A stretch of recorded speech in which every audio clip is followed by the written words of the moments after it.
I just like I want to come on here and be really serious because these days I'm really about the art and the songs. Some artists are about, you know, cheap merchandising, but I'll never get. Oh, yeah, sorry. Oh my God. Welcome, fellow Lushes. Come on in, pull up a bar stool, and enjoy some cocktails with Dimples and the Beard.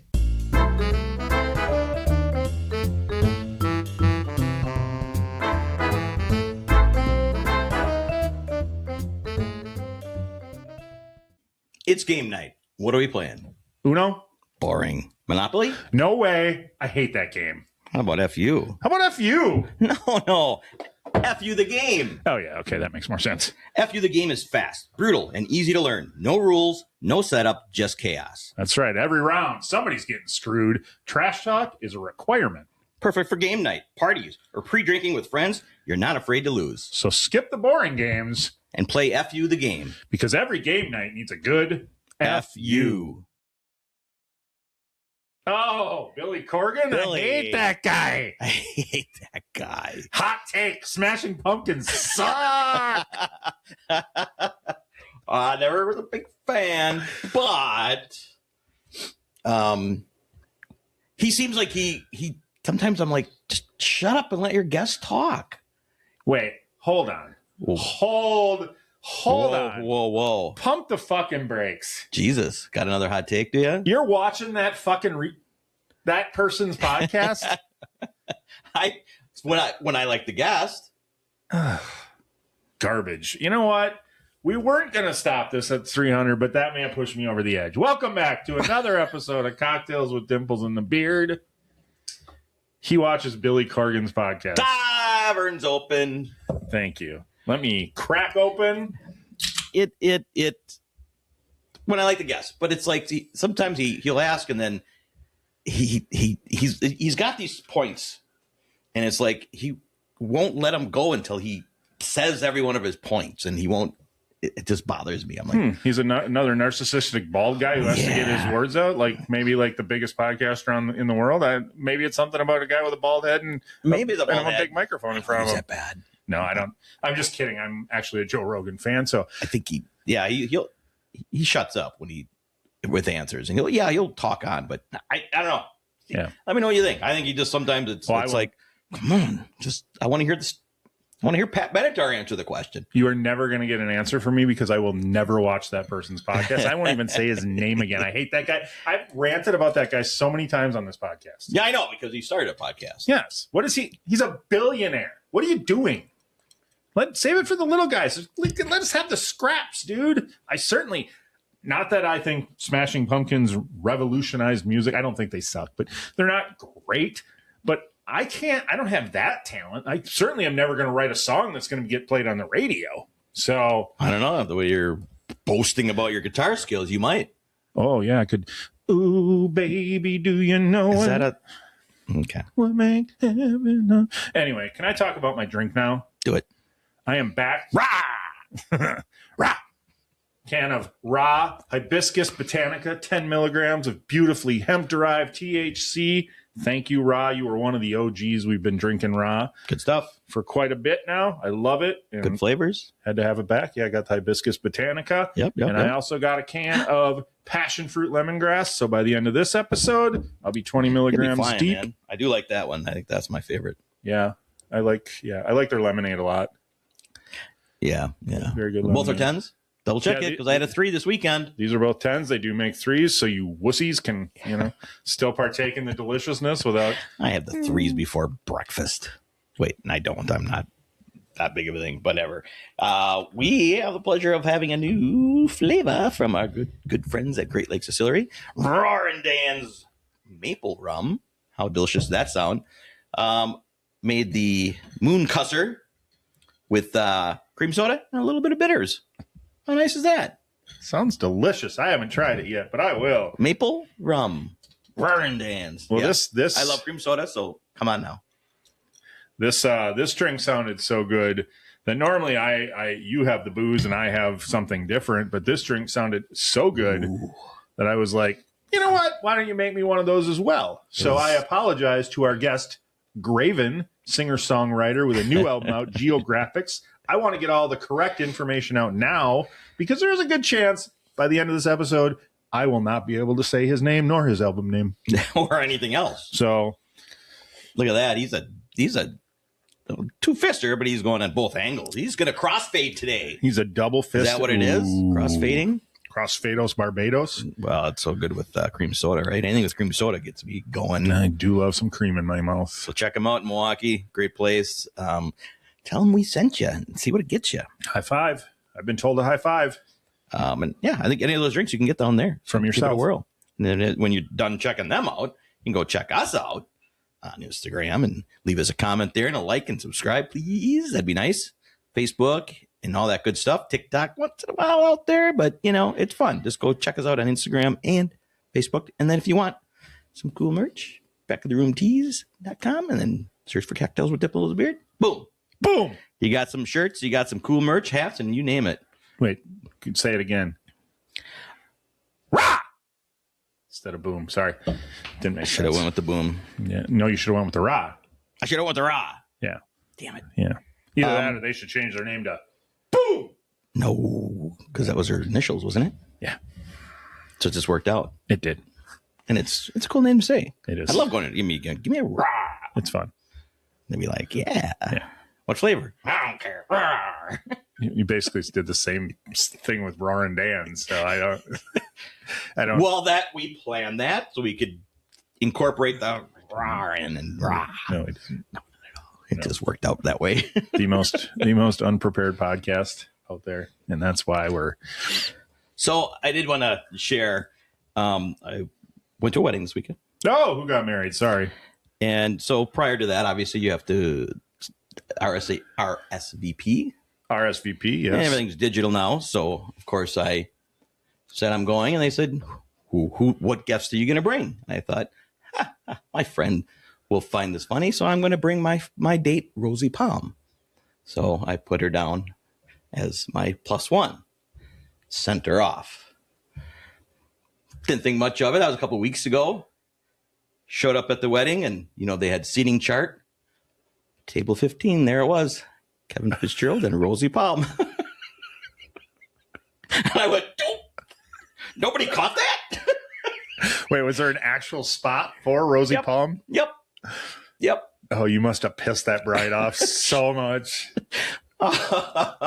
You must. Yeah, you're friends with the groom, obviously. I am friends with the groom, and he caught it right away after he saw it. And he's like, what? Well, I don't know. Kevin's bringing a date, Rosie. And he's like, no, that's not a date. Yeah. So all I can tell you is I shared that we chuckled about it. She had other things going on. Rosie did? Rosie was with me all night, right by my side. She's sweet. She's a sweetheart. And then we pointed it out to his dad. And his fucking dad thought it was the funniest thing. And all night I kept seeing him call people, bringing people to the lobby, showing him the seating chart and being like, hey, look what Kevin's date is. And they'd be like, and then he would just laugh all over again. He was so funny. It was a good time. Yeah, it was a good time. Well, that's good. You almost ruined somebody's wedding. Sorry. Hey, if you want to have people fun at your wedding, invite us. Bring us. I can bring my date. I'm not going to anybody's wedding. You know what we better do is never keep a handsome man waiting. All right. So without further ado, our buddy Graven. Yeah, man. Good to see you both. You Kevin as well. and Dean. You know, Yeah, Kevin and Dean was is a famous Ottawa radio show.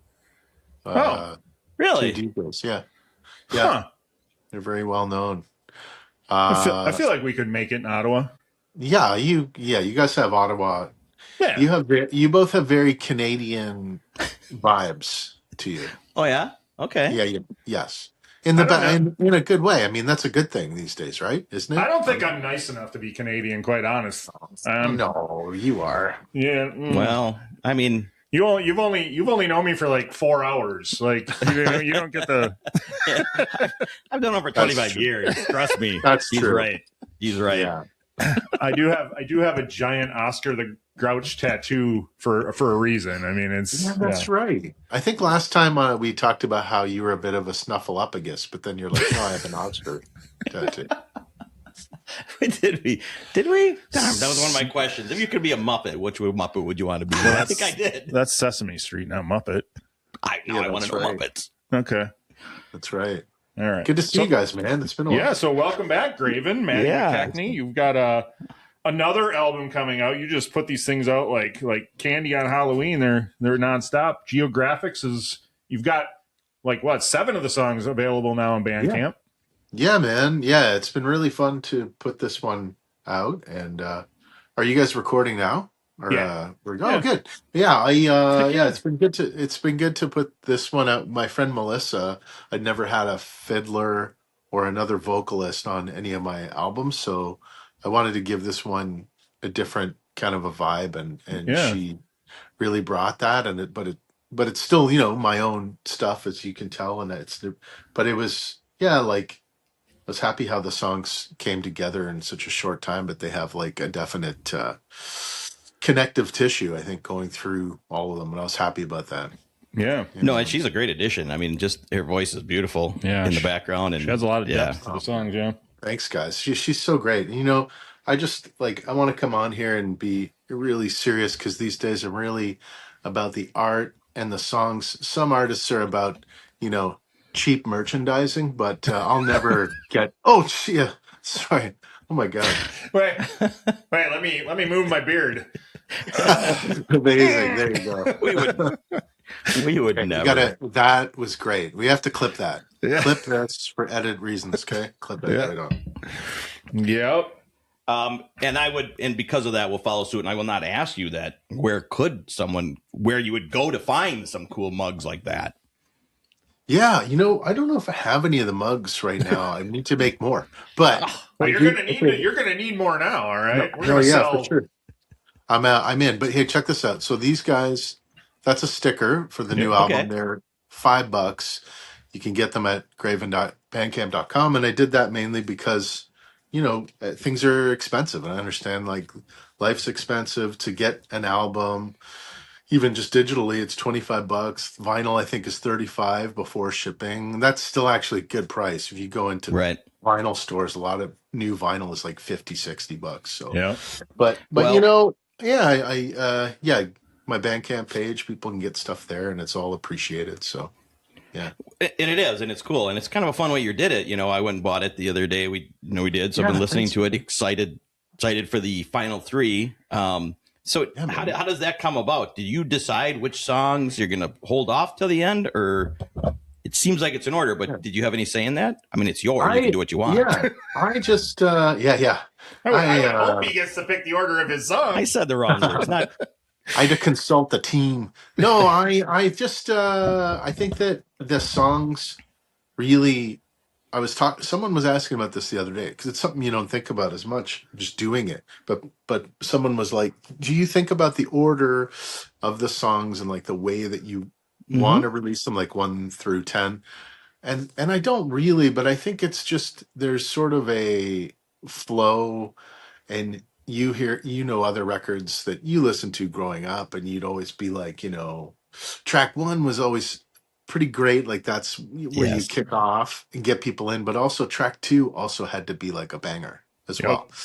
And then 3, you could kind of come down a little bit, 3 and 4, but then you want to kind of ramp it back up. So it's interesting, but it's all different now, guys. I don't really know how the digital music landscape works, because I think most artists do EPs. They do a lot of singles, because people just don't have the attention span anymore. It's just a clip. We live in a clip world. You guys know you make an hour show and everything is clip driven.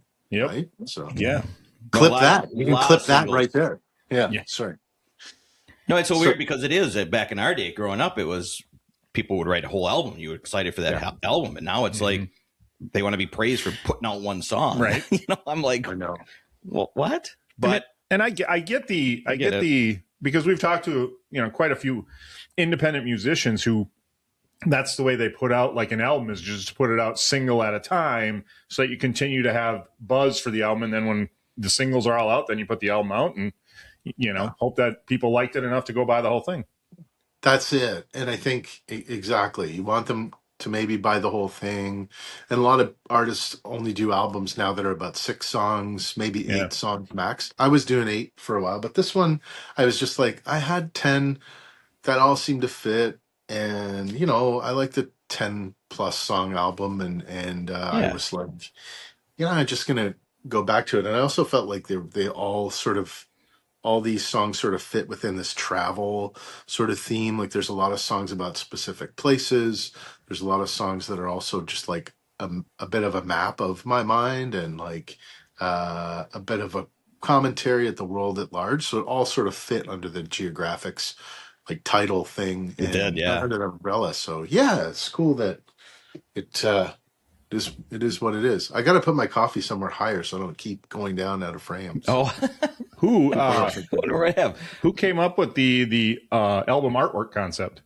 Oh yeah, so that's my friend Mark Audette. He's a Canadian guy from Ottawa who does amazing work. He's worked with bands like Big Star, Blackie and the Rodeo Kings here in Canada, Matt Mays, like all kinds of really well-known bands. And he's done a bunch of stuff for me over the years, from tour posters. See those ones behind, the kind of orange, Sure. and then there's a blue one over here that he did. And he always has a great eye. He's just a musician himself too. And he will sort of say, what do you think about this, for an idea? And I'm always right away, usually like, yes, that's it. And then he'll show me like a sketch and I'm like, oh my God, like, it's like he can get inside my head and see what I want. So there's never any like, do you want to do it a bit different or try it this way or that way with him? He just always hits a home run. He's a great designer. So, yeah, it's a nice album cover. I really like that. It is. Now, I know you recorded that whole album in 6 days. Yeah, man. Wow. Yeah. That's crazy. Yeah. But the songs when did the songs start popping into your head? The songs, some of those ones were, it's like the Pacific Northwest, the first one, that one was probably rolling around in my head for about 2 years or so, like just bits of it. Right. And then like a verse here and there. And then I was like, oh, it'd be fun to write a song about that area. I went to that area of the States a few years ago and I love it. Like Washington State, I think, is like one of the most beautiful regions of the US that doesn't get its glory as much. And some beautiful parks and massive trees and stuff up there. There's little things called lavender huts where you drive up. They're all along the countryside there because there's tons of lavender farmers and these little huts covered in lavender, and then they'll serve you coffee and they'll have little wares and just beautiful, man. Anyway, that's cool. Pacific Northwest, I was like, yeah, I think that song is like, it definitely takes you somewhere. And then I was like, I had a couple other sort of travel-y songs about places, and I was like, I think those could fit. And then just all of them sort of came. Like I'm someone who always has songs like in the hopper. Some of them I don't always put out, but some of them are just kicking around for a while, and then I will just get to them and kind of craft them or chisel them a bit later. And so there were 2 though, like that are coming out, like this one called Atlantic Ocean Love Explosion. That's the next one. And that one was really written like almost going into the studio. Like I had most of it done, about 3/4, and then I was like, pulling the Dave Grohl sketching on paper, which, it's a bit hack at times, like reading some of the lyrics that he wrote. It's like, oh man. And I love the Foo Fighters, but I was like, I have the most of it and I have the concept. And so that one was down to the wire, but usually mostly done ahead of time. But I would say all these songs are from different timelines, probably within about like 2-ish years, I would say. Okay.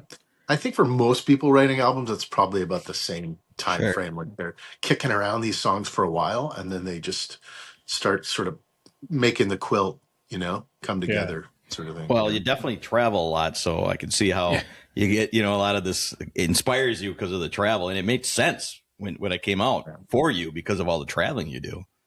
That's true too. See, there's another a layer to the onion for sure. Yeah, yeah. I travel a lot. I travel around Canada quite a bit, and I got out to BC this year, which is like Hmm.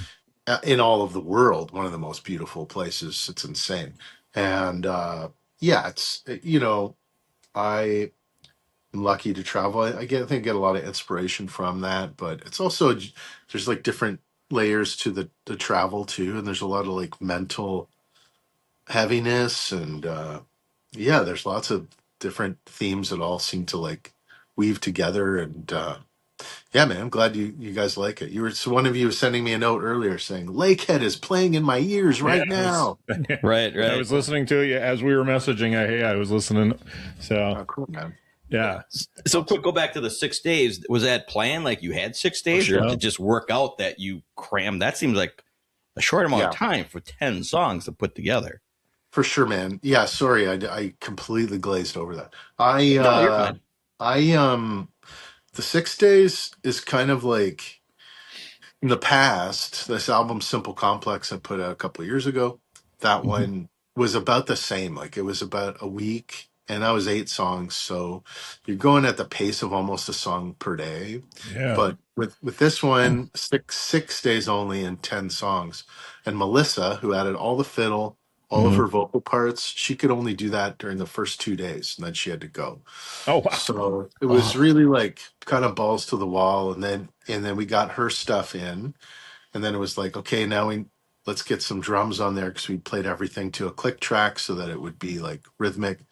And then I started playing drums, and I was like, I'd done that before, right? On my last record, and I'm like okay, very very just okay, minimal drummer, but on this one I started playing, and I was like, oh, I think I need someone else to do this. I'm just not, I'm oh, really not like a really? drummer. Like it's not my thing. And also I felt like they needed a bit more finesse.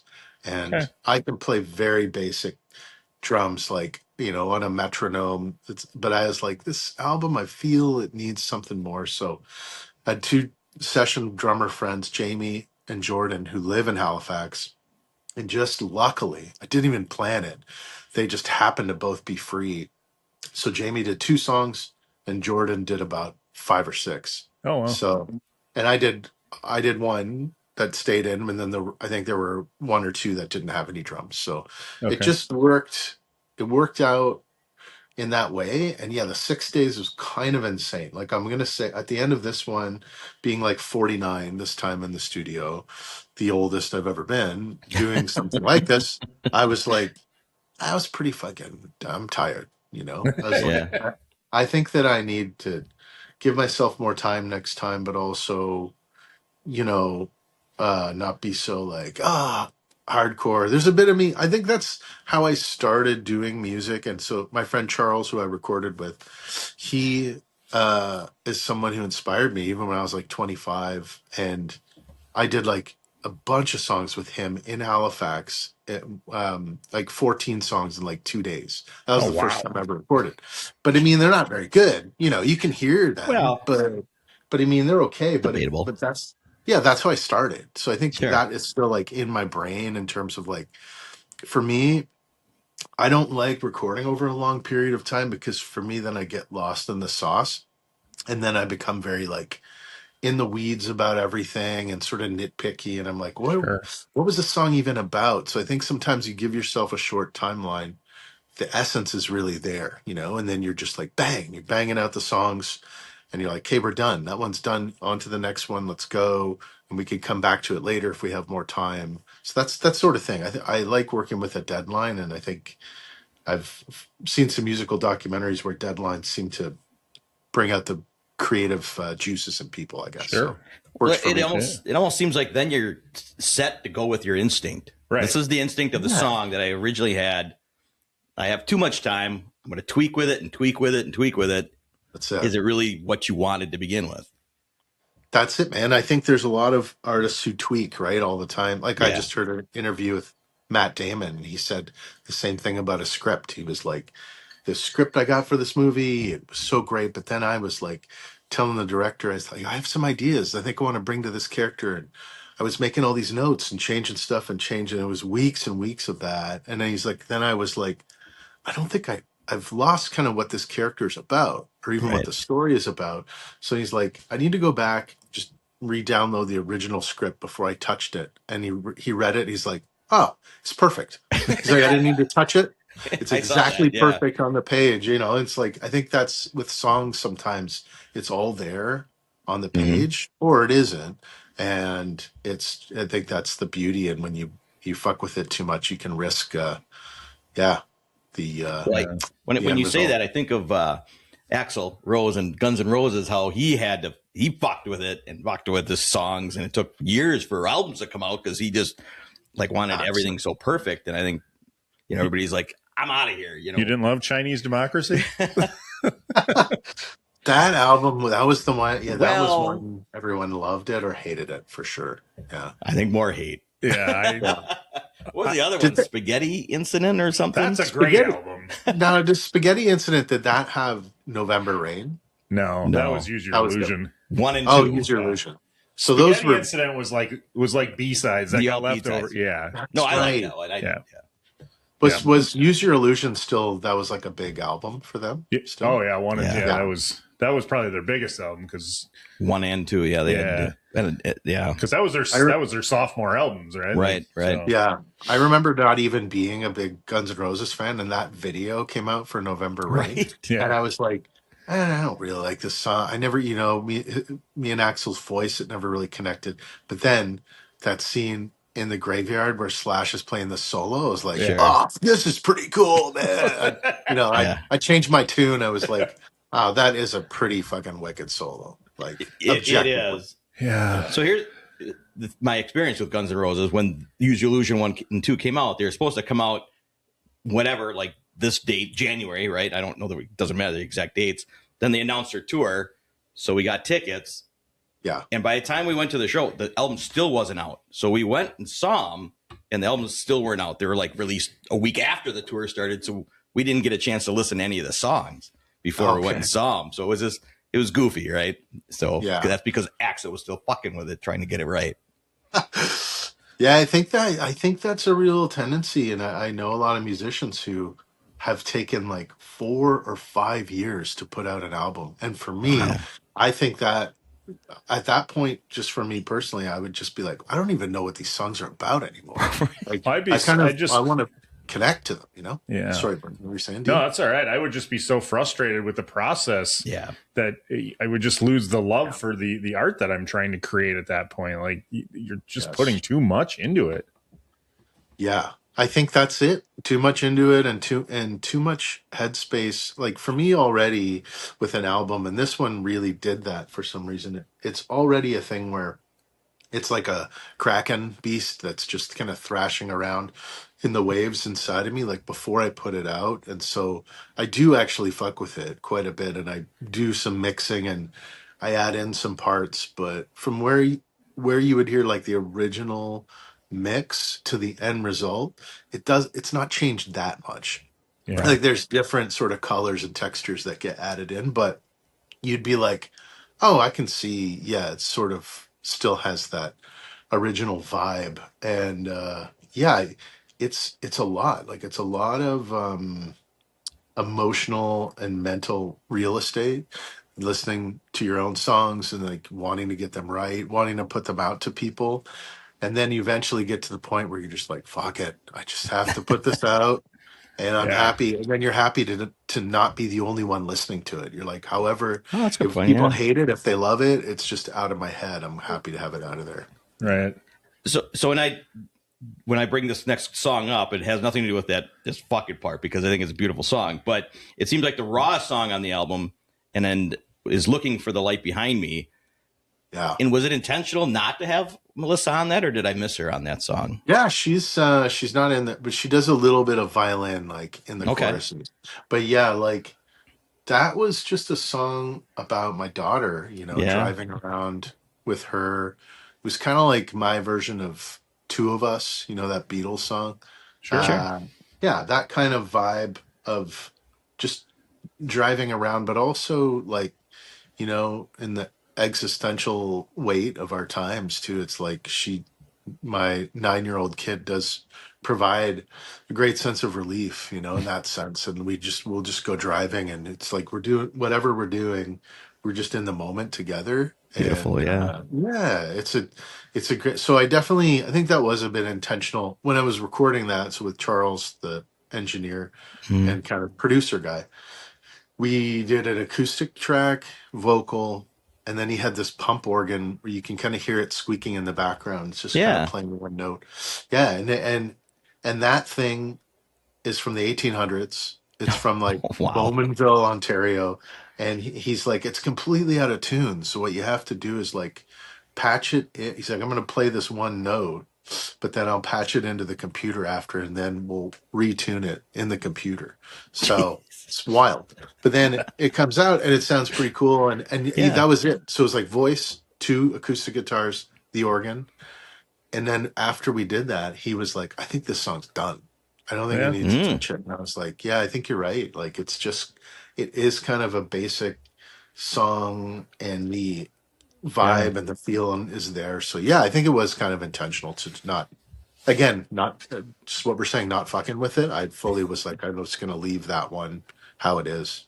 And Well, it's more pure then, right? I mean, it's your heart talking to your daughter and just the love of being together. That's so.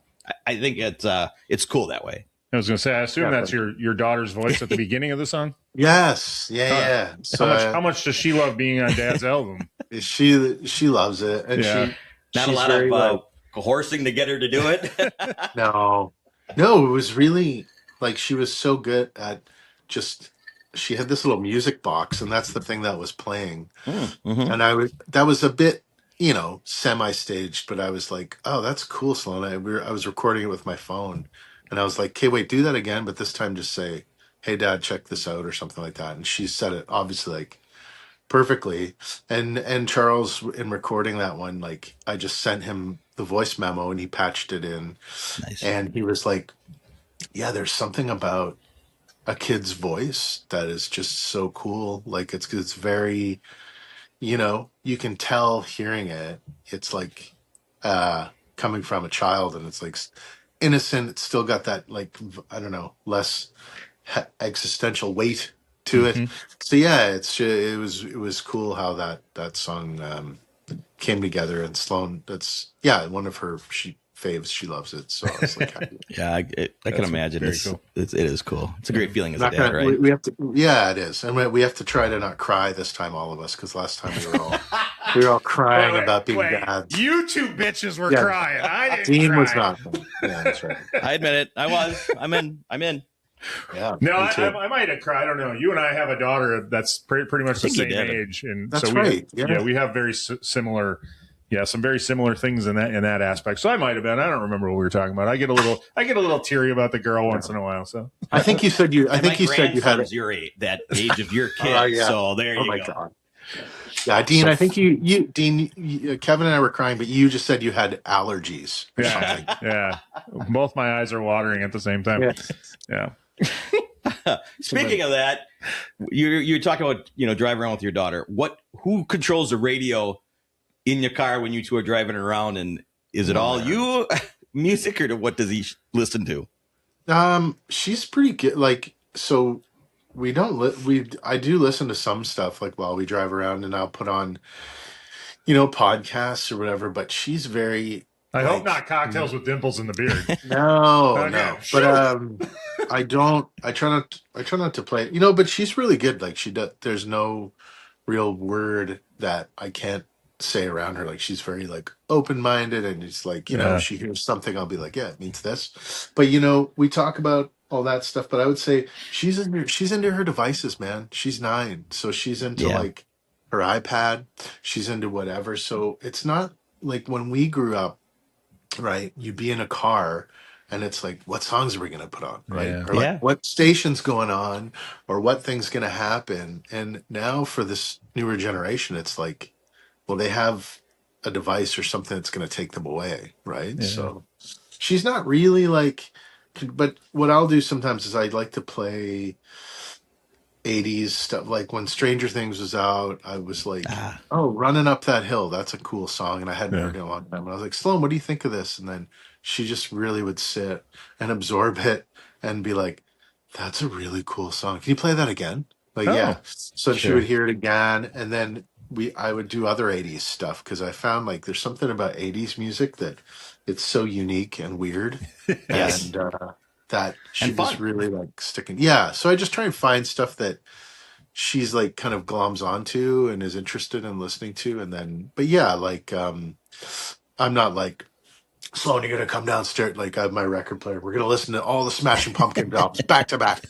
Like she'll do whatever. I love the Pumpkins, by the way. I just We're oh, wow. We're laughing because when you rewatch this episode, the intro, we actually were talking about the Pumpkins. right on. I just got Oh, there that you not go. long ago, Okay. and let me tell you, on vinyl, Yeah. sounds friggin' amazing. I know I from can Dean, listen to more. I can tell from your posture, Dean, that you're not a Pumpkins fan. That's okay. wait, no, hold on. I am. It's not necessarily the Pumpkins. It's Billy Corgan. I think he's a Yeah. douchebag. Well, that's hard. If you don't like Billy Corgan, then yeah, you can't Yeah. really like the And Pumpkins. my biggest rant is Billy Corgan is already a fucking billionaire thanks to the Smashing Pumpkins. Why does he have to do a podcast? Like, really? Do you got to do a podcast too? Like, you can't leave us some scraps, Billy. I know. Yeah, it's true. I think he's interesting. Is he actually a billionaire? I don't I think don't he know. is. Hey, But I he, just at this point I Probably a just say millionaire. billionaire because saying millionaire doesn't really mean anything anymore, right? No. Like, I mean, if you got a million, everybody's got a million now. yeah. So yeah, Speak for yourself. Well, No, but yeah. yeah, I don't. I agree. It's true that like if you don't like, it's sort of like Axl Rose, right? Like if you didn't like Axl Rose, you're not Yep. going to like Guns N' Roses. right. Same with Billy, and I'm I've never been the kind of guy to just be like, oh, what, you don't like him? No, I'm going to convert you. Now I can have like conversations with people Yeah, of if course. they're interested, but yeah, it's hard. Like music is such a it's such a momentary thing, right? And a certain song can hit you a certain way on Right. a certain day, and you'll be like, "I hate that band. Oh, that song is terrible." Yep. And then you Like hear Tears it for like the Fears. next. That's right. And then the next Tuesday, you hear it, and you're like, "Oh, this is a beautiful song. Holy cow! I can't believe Yeah. I've never." It's very much has so much to do with your mood. And there's so You had much me happening. until that. No, next Tuesday, I'm still not going to like Tears for Fears. I'm just saying No. right there. You never know. We got Now- Solo episode What? of you, buddy. Are you serious? Which guy? No, he's fucking with me. Oh, no, I don't. I couldn't tell you. I don't know anybody's name from Tears for Fears. So. well, me neither. But objectively, no matter what you think of that band, "Everybody Wants to Rule the World" is one of the best songs ever, all time. You can't argue with it; it's inarguable. Well, I can argue Whether with you don't for like the next band hour. or not, that's one of the best songs ever written. It's perfect. And you know what else? God. It's played in a. I just looked this up the other day because I was trying to mess around with like a cover of it. I was like, I could kind of do that. And I was like, what the fuck is with this song? It's in some weird key when I'm playing it because I was trying to tune and I was like, oh, my guitar's completely in tune. Everything's good. And then when a guitar, regular standard guitar is in a standard tuning, it's in something called 440. Those fucking guys from Tears for Fears tuned that song for whatever reason to 452 just to be dicks or whatever. So it's just slightly out of tune and it's like, you bastards. So it's almost impossible to play along to it, but you can still get the chords and figure it out on your own and in like a different key. But yeah, it's just like, oh my God. But that song, I mean, probably when Weezer redid it, it was like, it's pretty incredible song. It's hard to argue. Well, I can. So I would like to just move on from because this is the most we You're were like, talking I about can. Tears for Fears. You're like, and I can. I love it. you have no idea how there. I love. I love how Every much you music- hate them. That's funny. I cannot stand them. Or That's that so song. funny. It's funny that that band. I mean, how many hits did they have? 2 or 3, and you hate them that much? That's I'm funny. guessing there's a backstory. There's like some girl said no to him while that song was Probably. playing or something, Yeah. and he's Maybe. like, "Fuck those guys." Maybe it was their fault for So- sure. Dean, it happened last week. Yeah, that a girl it's said every no. time. Yeah. Yeah. Just keep No, trying to seduce women with shout, let it all out. What? Oh my God, Shout. That was the other one. Shout. Well, see that's a song that I really, really hate, and I've just hated I don't him from I don't there like on. that song. Yeah. I agree with you. So again, let's talk about good music, like your album, because I will talk about your music all day long. Do you have a favorite song on the album? The new one, I Besides really the one like about your daughter, because I would say that one touches your heart the most. Yeah. I really do like Pacific Northwest, like the track 1, because I feel like it really boots the album into a different sort of space, and it's like felt like like I saw this old documentary with Tom Petty ages ago. This is probably like 2013 or 14, and his band members, I think it was like Mike Campbell, his guitarist, was saying, it's like, yeah, we kind of have a saying in the Tom Petty camp, and it's like, don't bore us, get to the chorus. And I was like, oh, I kind of like that. And I felt like that Pacific Northwest kind of does that. It doesn't really like hang around long. It's a tiny little bridge, but then it just gets right into the chorus, and it really only plays the chorus, I think, twice in the song, and then it's out. And so it's kind of like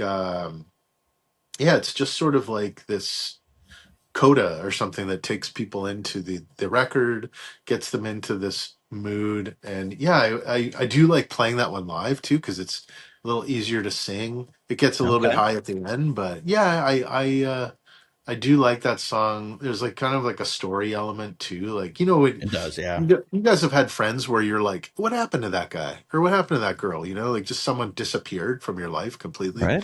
So that's sort of the impetus of it. It was like that idea. And it's sort of a character story. Like not all of it happened to me, but it sort of rhymed, and it felt kind of fun to be like trying to find someone, and the last place you heard that they were was like somewhere in the Pacific Northwest, right? So it's like, it's kind of fun. I felt like that song was fun to see all the elements come together, and the way it sounded too, I was pretty happy with too. Yeah, it was a really Sounds good, great, really good choice for the first song on the album, because it does really, like you said, it does set the mood, and it gets you in the right space to listen to the rest of the songs. Oh, thanks, guys. Yeah. Man, I really was happy. I think I was thinking like, kind of maybe a tiny bit of like Death Cab for Cutie or something in there, or some, I don't know, like just different elements. It was just kind of like what I like about songs, maybe a little bit of Wilco too. I don't know, but it just all sort of came in, and it was easy. And I think, to quote Billy Corgan, who I know you hate, but I heard him in an interview saying some of the songs that end up becoming the biggest hits or the most successful ones are the ones where you play them and you're like, oh, it's almost like too easy or too catchy. There's something like very simple about it, and you're like, I gotta maybe add some more stuff, make it more complex. And then you come back to it and you're like, no, just leave it how it is. And those are the songs usually that connect with people. And so this song, it wasn't a lot of chords. It's nothing like super complex to it that's happening, but it's just like really like a mood sort of vibe. And and you definitely can understand like putting it on when you're driving, like getting ready to drive. That's what's cool about it too. Yeah, and the drums, I think, are I was happy with how they came. That was the guy named Jordan Murphy. He played most of the drums on the record, and he just like there's a lot of beef to it, but also like he also just plays very consistently, and he's just, his nickname is Power J because he just brings the power. Yeah, you make a good point there. The listening on a drive, I haven't listened in the car yet. Everything has been at work in my earphones, but it is now that you say that, it's a great road trip album. I can feel that just from listening to it. That'd be great on road trips. So. Oh man, thanks, buddy. Yeah. Well, we're going to Madison on Saturday. Yeah. We're amazing. You guys are the best. I want it to be. I want to get it on all the the Milwaukee literature going forward. Be like Yeah. the official album of Milwaukee. No, Wisconsin. But Wisconsin. yeah, like be Milwaukee, like yeah. Michigan. And you know how a lot of signs, I don't know, so even when Mark was picking the colors, like a lot of signs up in Canada, like kind of road signs or town signs are kind of, or like national parks are like green and yellow. Mm-hmm. Okay. So that's kind of was sort of the idea Oh, okay. behind the colors too. Yeah. Well, It's like, Wisconsin will love it with green and gold. So Right? yeah, Packer. amazing. And I'm going to try and apply, guys, for the 1,100 miles of music or whatever this year. Whatever that Are is. you finally I going to say do that it, every year. bud? The mile of music. A mile of music. That's what it is. 100 miles. I would love. Yeah, I would love to do it. It's just Such. United States is a difficult place these days. I don't know. We don't need to get into it, but Pretty easy to get out. yeah. I think. Well, who knows? You Yeah. guys get ice in you. If you have ice in your city soon, it might not be the easy. No, I'm just joking. Yeah. Hopefully not. I don't know. They're all, Do it. I mean, I think you'd love it. The Yeah. I experience would love to. is so cool. It's so cool. We I miss it, man. I miss coming to, like, just before all the current administration got in. It was like I just started making some great connections in Buffalo, Okay. New York, and a little bit in Chicago too, and like real fun opportunities to go down. So I mean, in Chicago, I would just pop over and see you guys. Yeah. But yeah. yeah, like, so I think that is definitely something I want to do. I miss the States. My mom's American, I have That's right. relatives in the US. So I'm not by any means someone who's like, I'm writing it off, or, I have friends up here who are just like, fuck it, nuke the USA from orbit. Like, what's her name? Wow. Ridley and Aliens, Sigourney Weaver. And the meme that goes around, it's like, nuke it from orbit. It's the only way to be sure.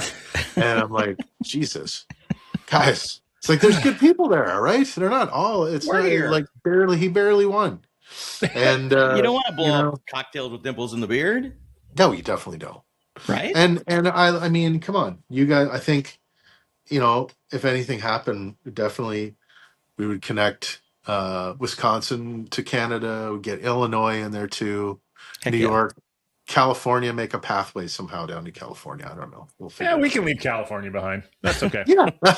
We don't need to. Now, there's like, I'm a fan. Sometimes you can go too far the other way too, and that's just because California just I get it. Well, you guys are right in the heartland. We're in the middle, man. Yeah, just take the Midwest. Just claim the Midwest for Canada, and you'll be fine. I like that. Yeah. Well, I think that would be a nice, addition. The Midwest. I think a lot of Midwestern folks have a lot of Canadian tendencies, and vice versa, right? Like we always get along, and we're always just kind of like, what the heck's going on over there? Crazy people.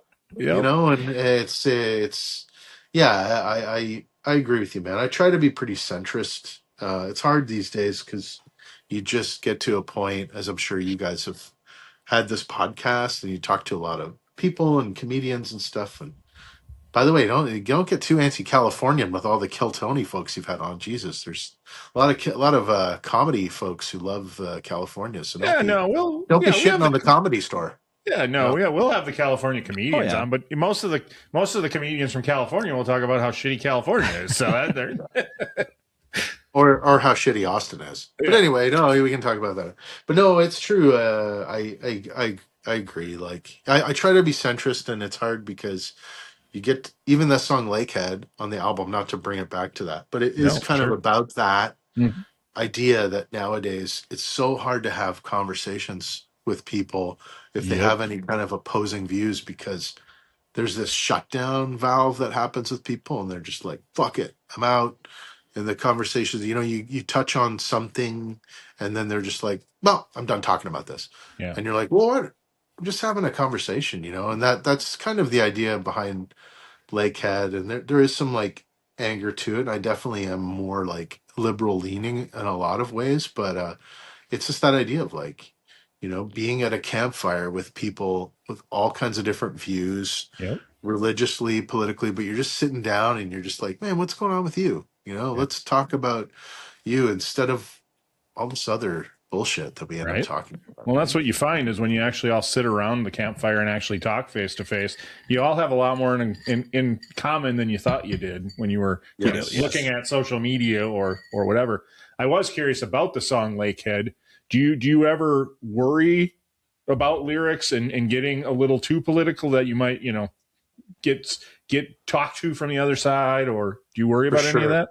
Yeah, I definitely don't like to go there that often, but this song, it just felt like, you know, I've got some friends in Minnesota and Mm-hmm. everything happening there, and it was also just like uh, that great song OG Original Gangster by Ice-T, right? You guys were hip hop fans. I was too. Yes, yes, He yes. has this one lyric where he goes, I try to write about fun in the good times, but the pen yanks away and explodes and destroys the rhyme. So it's that idea of like, there's just so much shit going on in the world. Sometimes as like a thinking, feeling artist, you can't help but feel some of that stuff. Yeah. And it is shitty, man. Wherever you sit on the political spectrum, that stuff happening with ICE and, you know, with different ethnicities and like kids and just people standing up and protesting, getting fucking shot. Like it's bullshit, authoritarian garbage. Yeah. So, Yeah. and that's really what just came out in that moment. And it's like, I just have to talk about this one way or another. And yeah, it just sort of came out, but it's like, I think it's good. It's like a valve again that you just release, you let Yep. some steam out, you get those things out.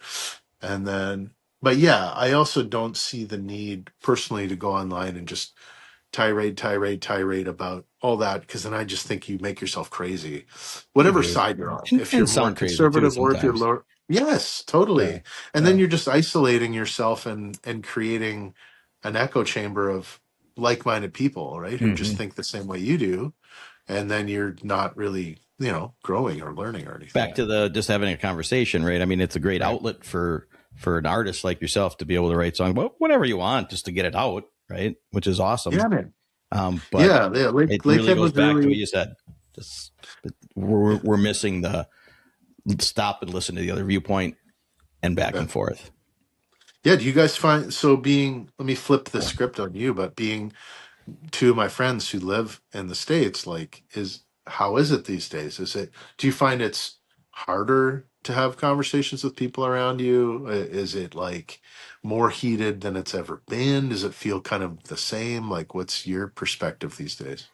Well, I guess I'm gonna answer first. And in person, nothing is different. Right. Okay. I mean, I don't think that anything has ever really changed. I think that social media is a different world, and people that exist Yeah. on social media live there to be as extreme as possible. But when you Yeah. sit down and talk face to face, I have no issues talking to anybody. And I have friends who are far right. I have friends who are far left. I can see reasons for both. I Yeah. tend to, I fall pretty much dead center. So, Yeah. but I Love can that. certainly talk to somebody and go, okay, I get your idea. Just because you voted for Trump doesn't mean you think that ICE should be out shooting people. I mean, that both of them, you can be independent of those two things. Totally. Nothing is 100%. Right. And that's where I think is lost as well. Is there's too much of that. But no, I agree with that in person. Mm-hmm. It's the same. We talk to people, but I do think a lot of nowadays some people more than ever won't bring something up. Maybe that they might jokingly say before, or just say to have a conversation. But no, there's not a lot of heated around here. I don't think. That's good. I mean, obviously we don't. This is the most we've ever talked politics on this. So we obviously do not. We keep it out. Yeah. Yeah. Well, I love it. And someday, last thing we can say politically is just, eventually one day we won't be friends because you'll be on the wrong side of history. I know you both voted for Trump, and it's too bad. I'll appreciate your friendship. But, it was good while it lasted, guys. Anyways, next topic. Sorry. I can only speak for myself when I can tell I did not. I'm joking. I'm so kidding, man. It's all good. But I also did not vote for Biden. So you know what? That's the thing. And hey, there's people now who are coming out just saying, right? They're like, I can't believe I did, and it's just, it's all growth, and politics, by the way, is, I believe, is all corrupt. I think it's all pretty bad. Both Amen. sides are corrupt. So Amen. people who are like, there's some kind of white knight who's going to save everyone. Well, no, it's still a corrupt system, and you guys unfortunately have a two-party system, which is like a real pathway to hell. But hopefully one day it'll change. And I mean, Yeah, good but the luck with thing that. is, in Canada, it's the same in a way. Like, we have different parties that are like Green and NDP and all that, but it ends up coming down every time to Liberal and conservative. Sure. So that's it, right? It is kind of a two-party system too. Yeah. It kind of So is, it's the yeah. same. It's this. Yeah, man. It's always good versus evil every year, and then you're like, which one's good and which one's evil this year, right? So, And then come to find out they're just all evil is really what it boils down to. yeah. And you really just need to rely on yourself. It's going to be corrupt when we're all gone and passed away. Yeah. I mean, it's still going to be that's corrupt. There'll be some cleanup here and there, but it's still going to be corrupt on both sides forever. Sure. What? So I was going to say, I see a lot of comedians on your show, and you had kind of comedian but also musician Caitlin Cannon was on Yeah. your show recently Yeah. too. Yeah. She's really cool. I kind of talked to her like through the pandemic, and she was doing live streams and stuff, and I was too, and we sort of chatted. And She is seemed really so cool. talented and so cool. We went and saw her live just last week. Last week, yeah. Oh, wicked. She was she on Kill Tony then? Was that what happened? She was a couple years ago. She was on Kill Tony, but I started following her after that, but never really contacted her. But then Genevieve Hayward is a musician from our area who's on American Idol right now. And all of a sudden I saw Genevieve was friends with Caitlin, and I was like, oh wow, what a coincidence. So then I contacted Caitlin, and we had her on, and and then boom, they toured together. Yeah, they did a mini Midwest tour together. So cool, man. Yeah. Oh, that's great. But she's sweet. She's very nice. She was a great guest. Yeah. So do you find great songs too? Great musician. Yeah, great musician. Do you guys find talking to comedians, like, it seems great? Like, I see clips and I'm always watching your guys' shit, and I think it's awesome. It must keep things pretty light in the way that you guys are always kind of laughing with who you have on. That's great. Yeah. Ooh, yeah. Comedians are great when you can get them nailed down and they show up, and comedians are a lot different than musicians. Typically, when they say they're going to show up, they're there. Comedians, you have to book 3-4 times before that actually happens. Okay. Not all of them. No, but that's more than any other category. Yes, comedians are a little flighty. Yeah, there seems like there's more. I think there's more ADHD in the comedy community, and trauma. And that's not. Yeah, yes, and trauma too. And I think that Chris Rock was saying something once, like that. He's like, comedians and musicians, it's like they sort of can connect. It's like they're like kind of distant cousins. It's like, I kind of get you a bit, but they're also incredibly different people. Yeah. And I mean, comedy I love listening to, like you guys do, because it's like something I'll probably never do. It scares the shit out of me. But I love listening to, joke construction, the economy of words, all that stuff that goes into it. And kind of with songwriting, it's the same sort of thing. Like you really have to whittle down your words to get them sort of just right. And it's like a joke in the sense that if you hit the wrong syllable on the wrong word, it could totally land completely differently, right? Yeah, for sure. Yeah, we had a comedian on who was talking. I don't remember who it was, but she was talking about like the science of it and syllable counts. Yes. And the letter K being funnier. And God damn it, I can't remember who it was. Wow. But it was Sarah Klein. Sarah. Yes. Sarah Klein. Yeah. Okay. So changing words to like with a K, it's funnier. Or so they fit like a rhythm, and it's stuff like when you see really good comedians, you go, okay, yeah, it makes sense, because there is a rhythm to stand-up comedy. Right. You don't just go up there and talk. There's a rhythm to it. Kind of like the album songs. You want to catch them right away, and you could throw some and then leave with a bang too. Same thing. Yeah, that's it. And I think, a comedy set is similar to or like a comedy special, like the way that they structure their jokes and their whole set is similar to music. You want to kind of have an arc and then maybe tone it down for a bit so you can catch your breath and then, bring it back up with some more energy. And I think there are a lot of parallels for sure. I mean, it's still, they're both show business, right? So it's Yeah. like Well, you're entertaining. performing for people. You're entertaining us. That's it. Yeah. And just like songs and jokes, right? I mean, a joke could kill in 10 places. You go to one place and the joke doesn't kill. Mm-hmm. You go to 10 places, they love your song. One place, they're just not going to like that song. And That's right. it's life. Yeah. That's going to happen. Yeah. Just have That's the right. confidence that keep going. Yes. Yeah, you got to keep going. And I think the difference is music, people are usually much more forgiving. They come to see you play, Mhm. and if you kind of botch it or you have a bit of a bad night, they're still going to clap and they'll find something that they liked about the song. Comedy, shit, man. It's like if you don't True. get the laugh and then you start to get inside your head, or as you botch a line, like I think it's so hard. I mean, you're just literally, music is like, people can laugh sometimes. They might not. They might clap. They might just really be sitting and listening and really into it. Comedy is like, there's one designation. It's to get laughs Yeah. from True. people. Yeah. That's it. And so when you don't do that, it's like pretty tough, man. I think That's a good point. Yeah. Comedy has one goal, and that's loud. Music, you're happy if they're singing along, if they're just chill, as long as they're listening, you're happy. But comedy, if they don't laugh, you're kind of fucked. Well, and yeah, I was saying the same thing. It's like, well, even if I don't like that song and that music, I'm still admired by their talent up there. That they're talented. They're entertaining me with their guitar playing or drumming or whatever it may be. Except Tears for Fear. But other than that, I'm still amazed by their talent that'll keep me around.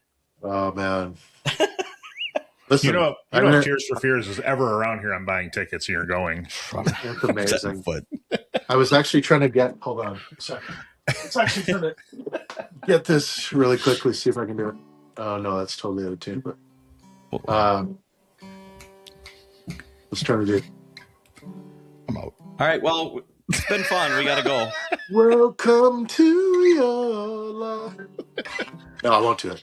But anyway, it's back to music. I did want to touch on and just talk about Bandcamp for you because it is, you have so much stuff on there. It's one time at Bandcamp. I know. I always think of that. It's the best. Every time. That's all right. It's a good thing to go back to. Like it's yeah. Well, it is because you've got, since last time we talked, you put out a bunch of the Golden Garage albums, which I wanted to talk about those because those are, like songs throughout your career. You got 3 of them out there, 15 songs per album. What made you want to do that? And I think it's just terrific. Oh, thanks, man.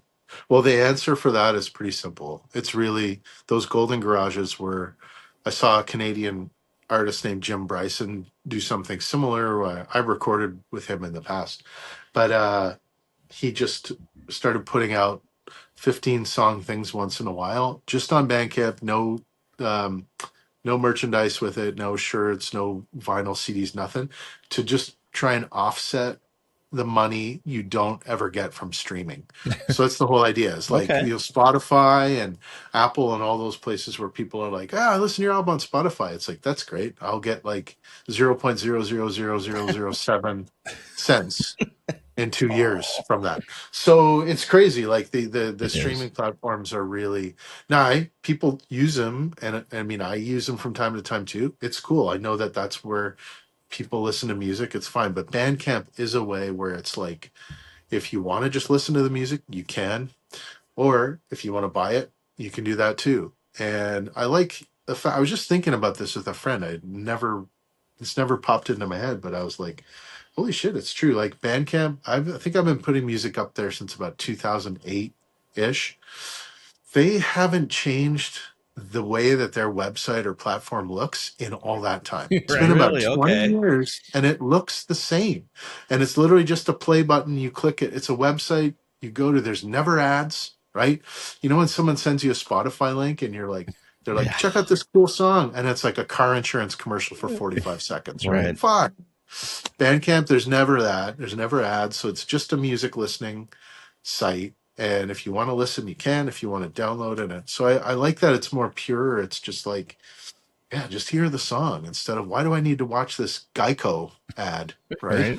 Right. And but I Heck mean, I yeah. get it. They need their ads revenue, but yeah, it's just like the pure music, and I like that about Bandcamp. And it's really just like a website that plays music, and where the artist really benefits from too. So Yeah. Well, that's what I like about it, and it's funny that they haven't changed in that long. I mean, I think that's awesome that they haven't. yeah, Here's our product and go. But those albums are cool because I was looking at the dates next to the songs, and they're all over the place. I mean, you're yeah, man. compiling just old stuff, new stuff.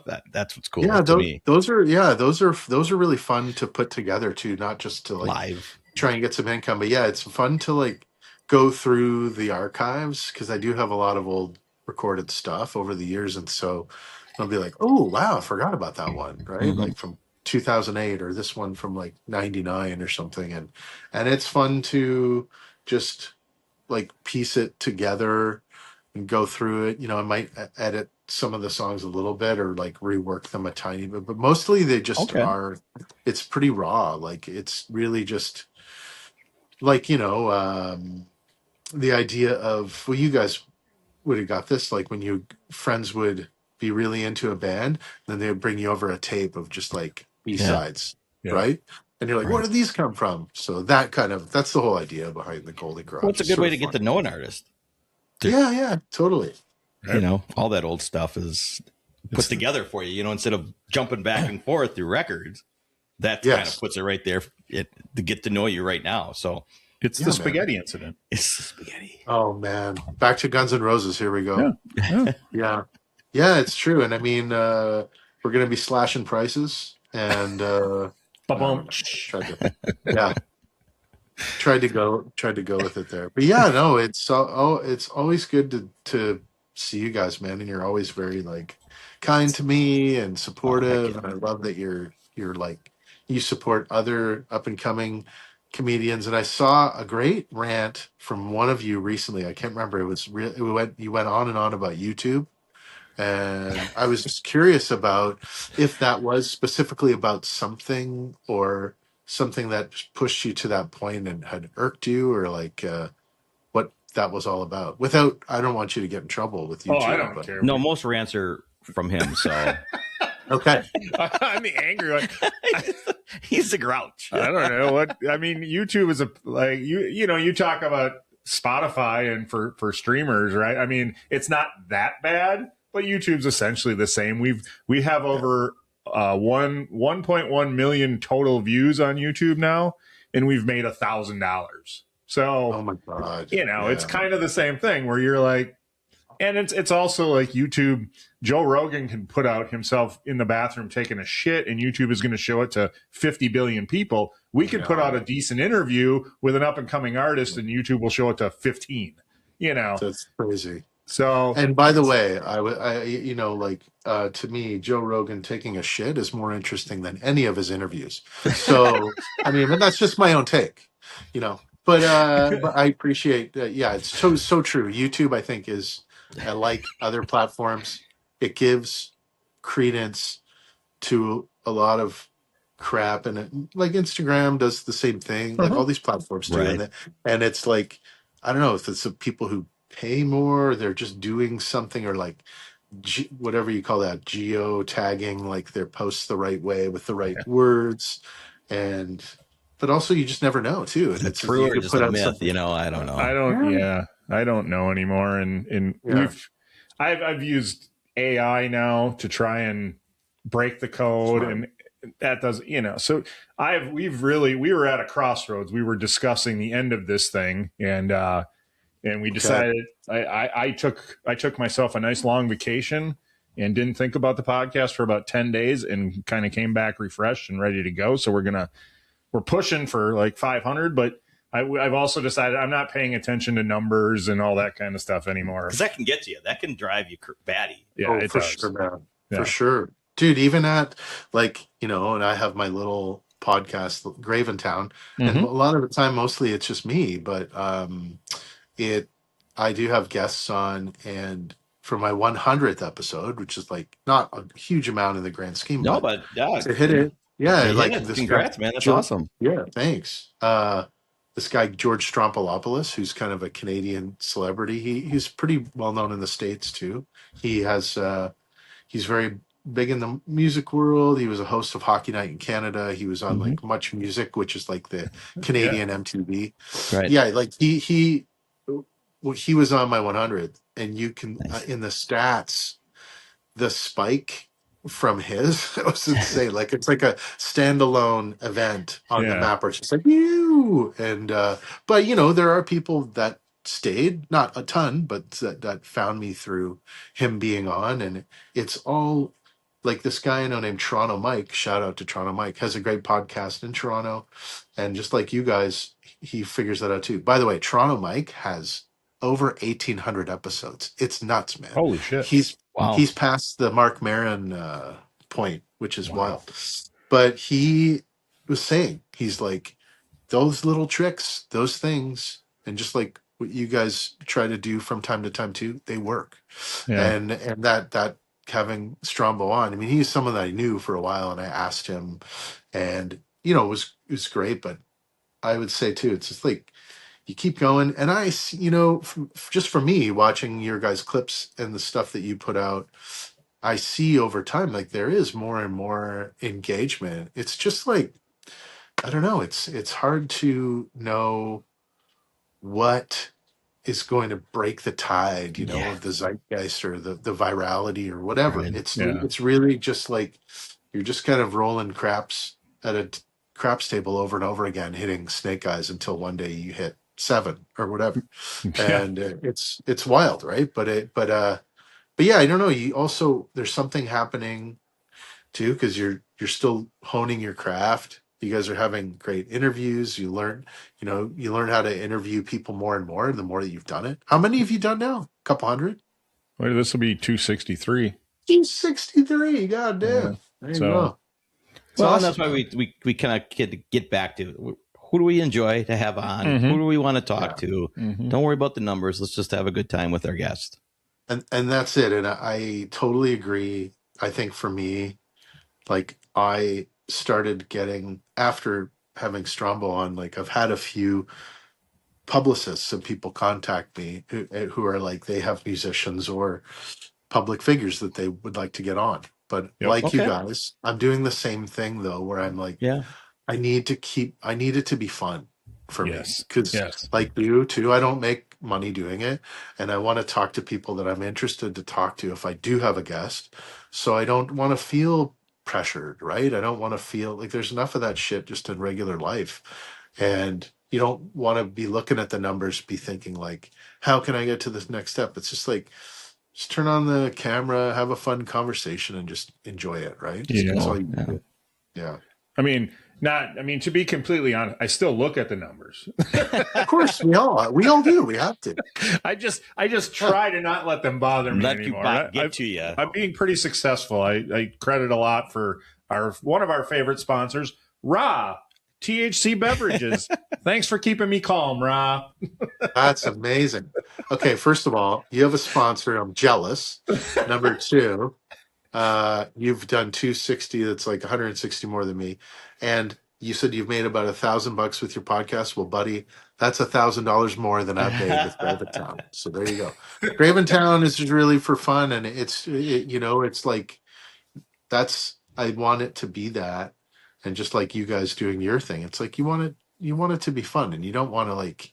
Right. I don't know. I don't think you'd want to get to a place where you're like, oh, Jesus, we got to do like 18 of them this week, and now we got 10 new sponsors, and you're doing ad reads, and you're like, oh, we fit in 7 ad reads in the middle. Like, that just seems not fun. You might be making money, but would that be fun? I don't know. I don't think so. Well, I like money a lot. Money's okay. So. Money's good. Yeah. Well, to but this point, we said we're now getting paid, so let's get what's that expense? And that's it. Remember, we're doing our taxes next week. You might want to announce this on the air. well, We get free booze. there are Oh, that's good. Well, hey, that's the great. sole sponsor, Great Lakes Distillery of the podcast. So Amazing. Oh. yeah, That's like so this it's guy- another avenue, right? Yeah, this guy, Toronto Mike, same thing. He has a couple sponsors that he's always had, and it's like one of them's a pasta company from Toronto. It's like Palma Pasta, and he gives people who come on his podcast a frozen ravioli, which is Oh, very perfect. cool. Not ravioli, lasagna, like Sure. a big frozen lasagna, and it's great. And then he It's awesome. Great Lakes Brewery is a Canadian beer company, just like Oh, your wow. distillery. Oh, okay. Great Lakes Brewery does beer in Canada, and he's sponsored by them.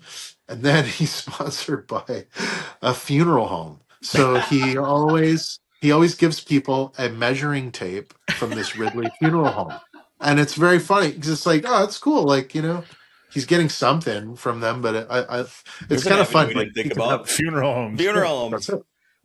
I'll be Dude, in touch anyone with Westcore tomorrow. We put Just you to, go down, we'll that's put you to it. death. go down your street. I would say like I need to do this more too, but just find. Yeah. I was even thinking like, could I find a laundromat who would be into sponsoring Graven Town? Just like I don't care. It'd just be fun to have like. Well, I a think- company where it's like you can use the Graven Town discount code to get 20% off. Hell laundry. yeah. Yeah. Whatever. But you should start thinking about like travel stuff because you travel so much and just your the album we just talked about, traveling stuff. Geographics, yeah. Something I don't know what I've drawn a blank, but car It's stuff. it's the Tullamore Dew, Kevin. It's kicking in. Yeah, hard. yeah. No, we can't drink. Can't drink that We can't anymore. drink Tullamore Dew. We'll have to edit that out, Graven. Thanks. But I was just impressed you remembered it. I was like, thanks for remembering that. Yeah. Yeah. It's now Great Lakes Distillery Roaring Dan's maple Oh, sweet. flavored rum. That's cool. So, okay, well, yeah. Are you guys allowed to ship some of that to me? No, I guess No. you can't. Cost-prohibitive. We can't. I love how you're like, no. We can't No, we even can't. ship shirts to Canada. We've tried to. Dude, this, Oh, really? This fucking idiot. We had Karen Cliche on the podcast. She's from Canada, and she was in the movie Thanksgiving. She played. Are you a horror movie guy? Oh, is that with Tim Dillon? Was he in that? Yes, Tim Yeah, Dillon was okay. in it. Yes. Yeah. So we had her on, and we go to send her a shirt, and he sends it, and thinking he had the shipping right. She ended up paying to have. She paid cash on delivery to have our shirt delivered to her, Oh my god. and she was so nice about it. I'm like, "Can we pay you back?" And she's we- like, "Oh God, no." I thought I It's thought I cra- figured it out. I tried to do another one and it was Yeah. like so much crap that I'm like, forget it. And this time I'm like, oh, I figured it out. And it wasn't that much more expensive. Till That's she got funny. a $30 bill. Oh god. So if you wanna cocktails with Dimples in the beard shirt, we can send you one. It's going to cost you $30 when it gets there. I'll do it. It's fine. I love that. You should be like, you know what? It costs 50 on the website, but then you got to pay another 30. Right? We'll get It's it really to you. $80. And I mean, everything's $80. When you play Mile of Music, we'll just get you one. And Yeah, we don't have to worry about absolutely. shipping All it. right. No, I really want to play. Is that in June or something? Or May? August.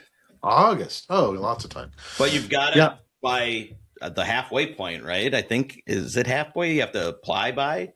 So I don't know. I remember every year I think we talk sometimes around the same time, and I'm always like, I need to apply, and then the deadline's gone or something. Yeah. But Well, I would I say- should. this weekend, buddy, do it I would because I, look, think it's 'cause coming up. Yeah, I think I saw something recently about the deadline. So Well, Yeah. you know what you should do, and this is just me talking to you, but do a live Dimples in the Beard during Mala Music. Have a few musicians on, just really quick hits, like 5-10 minute things, and I'll Sure. hop in there too. Yeah, do you and hear set this it up Mile at the of Music? festival. This is the exact email I sent to Mile of Music with that idea, and I'm waiting to hear back from them. So Oh, okay. Yep, Shit. yep. I honestly did not know. I know that. I think it's a Yeah. great idea. It is a great And, idea. Yeah. well, we've And now- had several musicians, like we had Genevieve Hayward, obviously, Sweet Yeah. Lizzie Project. We had Stephen Kellogg on, and these are all Oh, cool. people who have done the mile.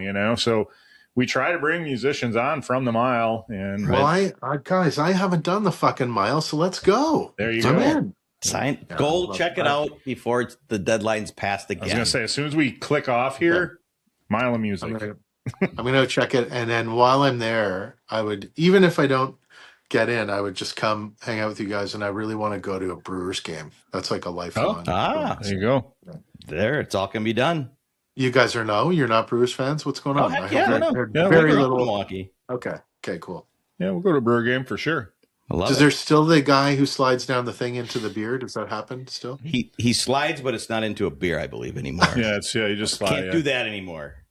No. Well, yeah, because they're not sponsored by beer That's- yeah. anymore. They're sponsored Oh, by right. their insurance or something. I don't know. American, I don't know. Yeah, whatever. But they're still called the Brewers, right? They Heck are yeah. still Yeah. the Brewers.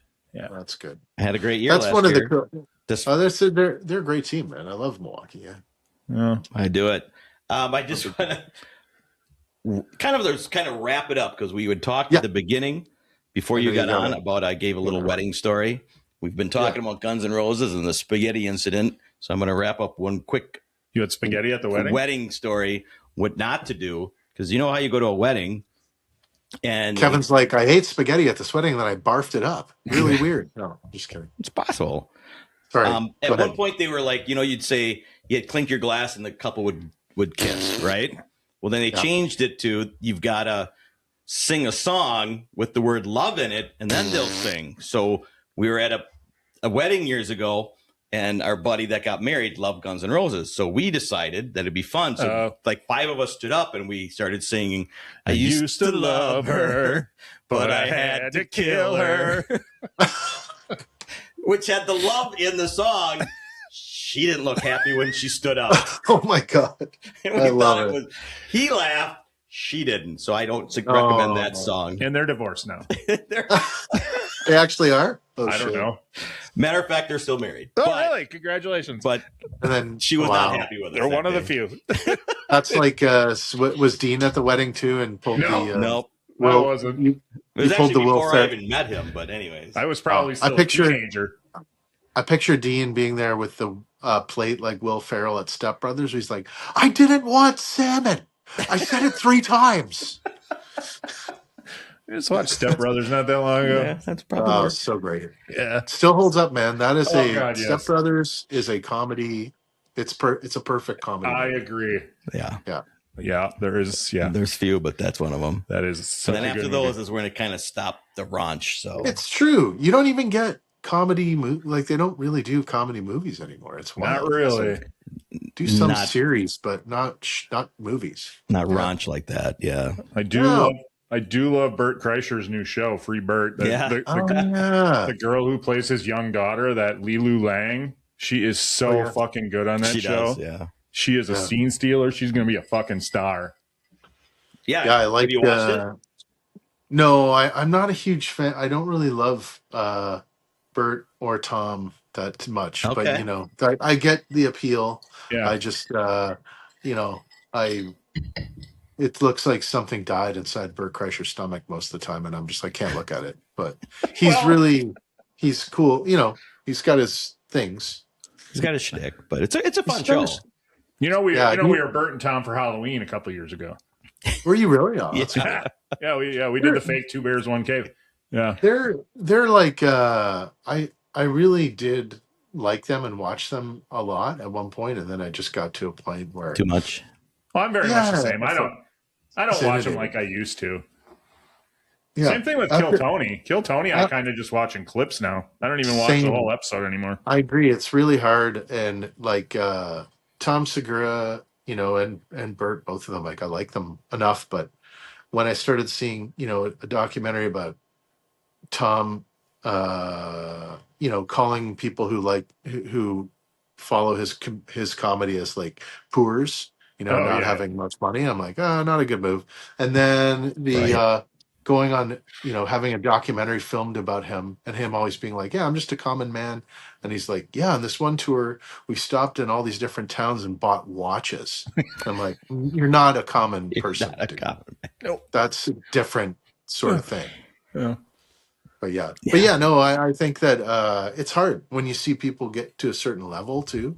And then a lot of comedians, I think, fall into this trap, and we can circle it back, but it's like, they get away from the jokes just like musicians get away from the music, and comedians, as you guys know, on these podcasts, all they end up talking about is how much tickets they sold. And I'm like, I could give a fuck, man. It's like, it's cool for you. That's a conversation for you to have with your buddies. Right. But like on the air, that's it. And they're like, yeah, I just sold out another like 12,000 seater. And it's just like, shut the fuck up. Yeah. You know what I mean? Like, I could care less. It's like, are your jokes funny? Then that's what I want to hear about. Yeah. But that stuff, it's like, just talk about that somewhere else. You don't need to like. That's why it's cool to do this and to talk to the up and coming comedians, and you find the ones that you're like you haven't heard their voices before, and it's just refreshing. They're still And hungry. if you hit that's it, and they're hungry. If you hit that and you get to that mark, or you get to a certain level, of course it's going to blow you away. That's going to be a cool thing to talk about it a couple times. Of course you can't help it, but when the conversation is just that, like how many tickets they sold, like Seinfeld talks about this too. He's like, it just gets boring. It's like, I don't know why you need this. He's like, money is just, I mean, he has enough money for the rest of time. Yes, he does. And for all of us the rest of the time. But it's sort of true. It's like, he's like, I don't think comedians don't really need to talk about that. They should just talk about what's funny. That's a smart man. He really is smart. When this thing blows up, and there's just going to be piles of cash sitting in front of me. I'm going to fucking I'll be Floyd Money Mayweather. Just, I love it. Every episode. That's how we're going to start at the camera. apparently, Mayweather travels around with like 100,000 cash or something like that. That's insane. Yeah. It's insane. I think that's a light. Because I think if you go above that with cash, you can't travel. But I think 100 in cash, right? Good to know, right? For when we're all. Well, I appreciate the tip because now I can balance it out better. All right. Yeah, Kevin Money Mayweather. Right. There it is.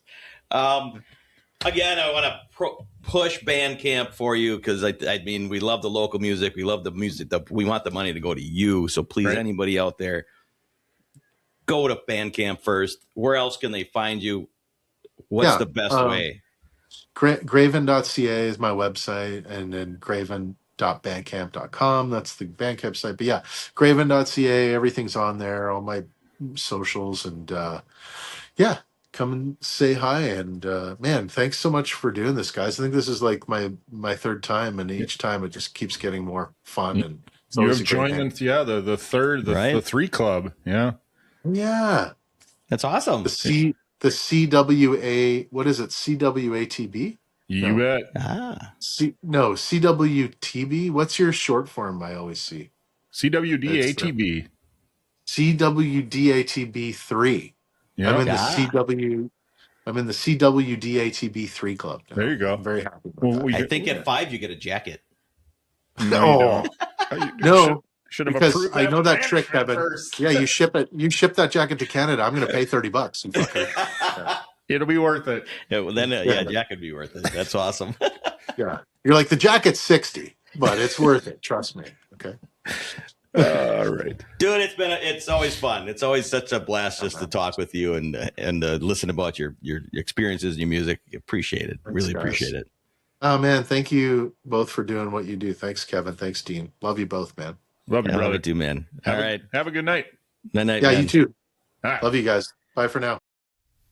Thank you for listening. The tavern is closed for now, but we'd love to have you back for more fun next time. Seriously, though, get your asses out of here.